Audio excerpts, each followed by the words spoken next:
میرے لورز بھی ہیں، میرے ہیٹرز بھی ہیں. یہ عزت اللہ کی طرف سے ہے. کسی کی ذلت ہے تو وہ اللہ کی طرف سے ہے. ان کے لیے ضرورت ہے کہ نوک نوک کہ ہم نے جو کچھ بھگتنا تھا، جو کچھ بیڈ ٹائم جو بھی ہم نے دیکھنا تھا وہ دیکھ چکے ہیں. حسن ایوب خان کے تمام دیکھنے والوں کو السلام علیکم. ناظرین، گنڈا پور صاحب نے 29 جولائی یعنی گزشتہ روز پھر ایک بیان دیا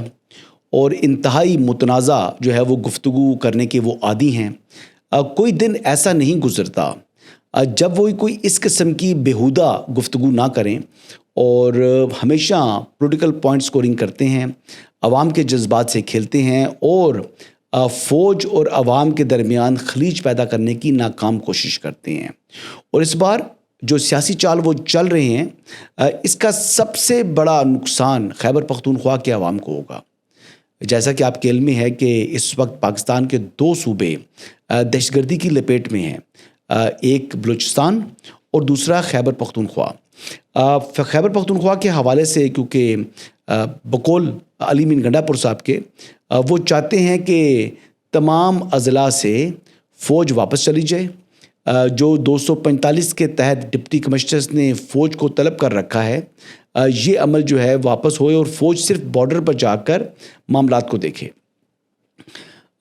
جس کے پر ایک سوال پیدا ہوتا ہے کہ جب ایک سنگین قسم کی لہر صوبے کے اندر دوڑ رہی ہے، عوام کی جو جانیں ہیں وہ پہلے ہی محفوظ نہیں. آپ کے صوبے کے آئی جی اعتراف کرتے ہیں کہ کچھ علاقوں میں رات کے وقت شاہراہوں کے اوپر جو دہشت گرد ہیں وہ ناکے لگا کر بیٹھتے ہیں اور وہ لوگوں کے ساتھ لوٹ مار کرتے ہیں. اس صورتحال میں کیا محض کاؤنٹر ٹیررزم پر مشتمل جو 537 افراد ہیں وہ پورے صوبے میں قیام امن کو یقینی بنا سکتے ہیں؟ کیا وہ جو یہ مینس ہے دہشت گردی کا، اس سے نمٹنے کے لیے یہ جو 537 افراد پر مشتمل سی ٹی ڈی ہے یہ کافی ہوگی؟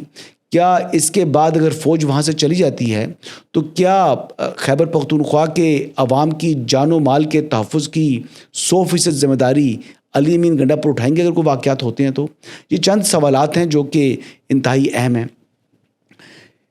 اب سوال سوچنے کی یہ ہے کہ علی مین گنڈا پور صاحب نے یہ سٹیٹمنٹ کیوں دیا، جبکہ میں اسلام آباد میں بیٹھ کر یہ بات یقینی طور پر کر سکتا ہوں کہ خیبر پختونخوا حکومت کی یہ کیپیسٹی نہیں ہے کہ وہ اس وقت دہشت گردی کے جو واقعات ہو رہے ہیں، جس طرح جو فتن الخوارج ہے وہ اپنے مذموم مقاصد کے حصول کے لیے بھارتی پراکسی کے طور کے اوپر پاکستان کے اوپر حملہ آور ہے، تو ایسی صورتحال کے اندر علی مین گنڈا پور صاحب نے یہ گفتگو کیوں کی؟ تو پہلی بات تو یہ ہے، اگر پس منظر میں چلیں تو آپ کو معلوم ہے کہ نااہل عمران احمد نیازی ہوں یا ان کی ہمشیرہ ہوں، وہ بھی ہمیشہ ہر بات کا جو الزام ہے وہ اپنی نالائکوں کا الزام بھی فوج کے اوپر جو ہے وہ ڈالتے چلے آ رہے ہیں. نہ ان کے خلاف کوئی جو ہے وہ سختی ہو رہی ہے، لیکن اس کے باوجود وہ یہ کہتے ہیں کہ ان کو دیوار کے ساتھ لگانے کی کوشش کی جا رہی ہے، ان کے اوپر غیر انسانی جو ہے رویہ اختیار کیا گیا ہے جیل کے اندر. اسی کی کنٹینیوشن میں اب علی مین گنڈا پور صاحب جو اپنی گورننس کی نااہلی ہے، جو ان کی کرپشن ہے، جو ان کے اب میگا کرپشن سکینڈل سامنے آ رہے ہیں، ان کے اوپر جو ہے ان سے توجہ ہٹانے کے لیے اب انہوں نے ایک نیا محاذ کھولنے کی کوشش کی ہے. کہہ رہے تھے ڈی سی اوز کو کہ کسی بھی ضلع کے اندر کرفیو نہ لگائیں، یا کسی بھی ضلع کے اندر جو ہے وہ دہشت گردی. کرفیو کا مقصد کیا ہے جی؟ قیام امن ہے نا. کرفیو وہاں لگایا جاتا ہے جہاں پر بد امنی ہوتی ہے، جہاں پر لا اینڈ آرڈر کی سچویشن کی جو حالات ہیں وہ غیر معمولی ہو جاتے ہیں. تو بہت سے ایسے اضلاع ہیں وہاں پر غیر معمولی حالات ہو چکے ہیں، اور دہشت گردی کے اوپر علی مین گنڈا پور کو صوبے کے عوام کتنا سنجیدہ لیتے ہیں اس کا منہ بولتا ثبوت یہ 4 دن پہلے انہی کی جانب سے بلائی جانے والی اے پی سی جو تھی، اس اے پی سی کے اندر پی ٹی آئی کے علاوہ کسی اور دوسری جماعت نے، حزب اختلاف کی بڑی جماعتوں نے تو شرکت نہیں کی. میرے سے جماعت اسلامی والے بھی ٹوکن انہوں نے شرکت کی، نہ اے این پی گئی، نہ مسلم لیگ نواز گئی، نہ پیپلز پارٹی گئی، نہ جے یو آئی گئی. تو یہ جماعتیں جب نہیں گئیں تو اس کا مطلب یہ ہے کہ دے نو اٹ ویری ویل کہ علی مین گنڈا پور ایک غیر سنجیدہ آدمی ہیں، جو کہ عمران خان صاحب نے سم ہاؤ ان کو کس وجہ سے صوبے کا انتظام اور انصرام جو ہے وہ سونپ دیا ہے، جو کہ میرے خیال سے بظاہر تو ایک بہت بڑی دشمنی ہے. اب بات یہ ہے کہ فوج کی جانب سے اگر وہ یہاں سے انخلا کر کے، کیونکہ آرٹیکل 245 کے تحت ہی ڈپٹی کمشنر ہی فوج کو بلاتا ہے، اور اگر وہ اس کو ختم کر دیتے ہیں تو فوج پھر واپس چلی جائے گی، اور فوج جب واپس جائے گی تو پھر جو داخلی سلامتی کی ذمہ داری ہے پھر فوج کے اوپر نہیں آنی، پھر ان اضلاع سے جہاں سے آپ ان کو وڈرا کریں گے پھر یہ ذمہ داری کوئی واقعات ہوں گے تو یہ پھر سارا جو ملبہ ہے یہ علی مین گنڈا پور کے سر کے اوپر ہی گرنا ہے، اور پی ٹی آئی کو اس کا پولیٹیکل بیگج جو ہے وہ اٹھانا ہوگا، پھر اس سے جان خلاصی نہیں ہو سکتی۔ اب علی مین گنڈا پور صاحب کو یہ بھی نظر آ رہا ہے کہ آنے والے دنوں میں ان کی جو نااہلی ہے وہ دیوار پر لکھی ہوئی ہے، اور وہ چاہ رہے تھے کہ کسی طریقے سے جو اسٹیبلشمنٹ ہے وہ اپنا رول پلے کر کے علی مین گنڈا پور کو جو ہے وہ سہولت کاری فراہم کرے اور ان کو ان مقدمات میں ان کی جان خلاصی کرا دے، تو ایسا تو ہوگا نہیں۔ وہ اوبیڈینٹ بھی رہے اسٹیبلشمنٹ کے کچھ عرصہ پہلے تک، لیکن اسٹیبلشمنٹ جو ہے وہ جو کورٹ کے کیسز ہیں یا کسی نے کوئی کرائم کمٹ کیا ہوا ہے تو اس میں سہولت کاری پرووائڈ نہیں کر رہی، یہ ایک پرنسپل ڈیسیجن ہے، تو اسی پرنسپل ڈیسیجن کے اوپر علی مین گنڈا پور صاحب جو ہیں وہ ان کو کانسیکوینس جو ہے وہ بھگتنا پڑے گا، اور وہ وقت بڑا قریب آ چکا ہے۔ تو اس کے بعد انہوں نے جس طریقے سے ریاست کے اوپر حملے شروع کیے ہیں، یہ حملے جو ہیں یہ وہ کوئی محب وطنی نہیں ہے بلکہ یہ ملک دشمنی ہے۔ اب دیکھنا یہ ہے جی کہ کیا اب فوج یہاں سے وڈرا کرتی ہے، اور دیکھنا یہ ہے کہ کیا اگر جیسے وہ فرما رہے ہیں کہ بارڈر پر چلے جائے فوج، تو وہ فوج اگر بارڈر پر جا کر اس نے سیل کر لیا، ویسے تو بڑا مشکل کام ہوتا ہے بارڈرز کو سیل کرنا، امریکہ اور میکسیکو کا بارڈر بھی آج تک سیل نہیں ہو سکا مکمل طور پر، لیکیجز اس کے اندر بھی ہیں، لیکن اگر یہ 100% سیل ہو گیا یا وہاں پر بارڈر کے اوپر جو کام ہے اس کو زیادہ سختی برتی گئی، تو پھر علی مین خان گنڈا پور نے جو چیخیں مارنی ہیں۔ آپ کو معلوم ہے کہ بارڈر سے بڑی زیادہ سمگلنگ ہوتی ہے، اور یہ سمگلنگ کا جو حصہ ہے وہ اطلاعات کے مطابق علی مین گنڈا پور صاحب جو ہے وہ حاصل کر رہے ہیں مسلسل، اور مجھے تو یہ بتایا تھا گورنر خیبر پختونخوا فیصل کریم کنڈی نے کہ وہ وہاں سے جو 3-4 مرتبہ اسلام آباد آئے ہیں وہ اپنی مارچز کے اندر، احتجاج کے اندر بھی اسمگلرز کی گاڑیوں کو لے کر آئے تھے جہاں پر جناب تاکہ ان کی دہاڑی لگ سکے۔ تو یہ گورنر خیبر پختونخوا جن کا تعلق انہی کے ہی ضلع سے ہے، انہی کے ہی علاقے سے ہے، ڈی اے خان سے، وہ ان سے متعلق جو ہے یہ جو ہے وہ رائے رکھتی ہیں، اور وہ انہوں نے یہ معلومات شیئر کی تھی ہمارے ساتھ۔ دوسری خبر یہ ہے جی کہ جو روس ہے، مشرقی روس، اس کے ساحل کے قریب جو ہے 8.8 ریکٹر اسکیل کا جو ہے شدت کا جو ہے وہ زلزلہ آ گیا ہے، اور اس زلزلے کے بعد یہ الگ صبح آیا تھا، تقریباً 5 بجے کے قریب تھا۔ تو یہ ایک تو زلزلہ جو ہے یہ بڑی شدت اس کی جو ہے وہ بہت زیادہ ہے، میں نے تو جو اسلام آباد میں 2005 میں آیا تھا وہ 7.8 ریکٹر اسکیل تھا، اور یہ بتایا جا رہا ہے 8.8 ریکٹر اسکیل کا، اور اس کی گہرائی بھی بہت کم ہے۔ اس کی گہرائی بتائی جا رہی ہے کہ 12 میل یعنی تقریباً 19 کلومیٹر اس کی گہرائی ہے، وچ از نتھنگ۔ اور اس کے بعد جو ہے وہ سونامی کے جو ہے وہ خطرات بڑھ چکی ہیں۔ ویسے تو رشیا میں بہت سی بلڈنگ جو ہے وہ گر بھی گئی ہیں، ان کو نقصان پہنچا ہے، لیکن اب سونامی کا خطرہ بھی جو ہے وہ پیدا ہو چکا ہے، اور جو سونامی کا خطرہ ہے یہ بیسیکلی جاپان کے لیے، ہوائی کے لیے، نارتھ اینڈ ساؤتھ امریکہ تک جو ہے یہ سونامی کی جو ویوز ہیں وہ آ سکتی ہیں، اور اس حوالے سے یہ جو ہے کافی خطرات بڑھ چکی ہیں، اور یعنی جو ایک تو جو پورٹس ہیں امریکہ کے اندر وہاں سے جو شپس ہیں ان کو ہٹایا جا رہا ہے،